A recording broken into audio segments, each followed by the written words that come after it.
wanda yake son mace yake ƙaunarta ba zai bata cikin wahala ba. Wanda yake son mace yake ƙaunarta zai haƙuri da ita a duk halin da ta shiga. Ya cinye mata ƙuruciya ta tsufa, zai haƙuri da ita a tsufa. Ba ta da lafiya zai haƙuri da ita a rashin lafiya. In ma in akwai zai haƙuri da ita a haka. Zai sadaukar da rigarsa don ya ceci lafiyarta. Za ta sai da kayan ɗakinta. Akwai mata da ta ce mijinta an ce bai da lafiya, don Allah za ta sai da kayan ɗakinta a yi masa magani. Saboda ƙauna. To wannan shi ake so, mawadda da rahama su ginu kafin haƙoƙi, alfadlu wal ihsan.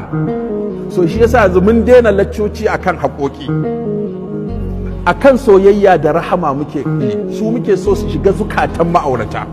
In suka shiga ba sai ka ce wa mataka tana jin yunwa ba ma zai bata ta ji yunwa ba. In mutum yana son mace yana ƙaunarta ba sai ka ce masa baka bata kaza ba, shi da kansa zai bata. Ba zai wulakanta ta ba zai ci mutuncinta ba, saboda mai mawadda da rahama.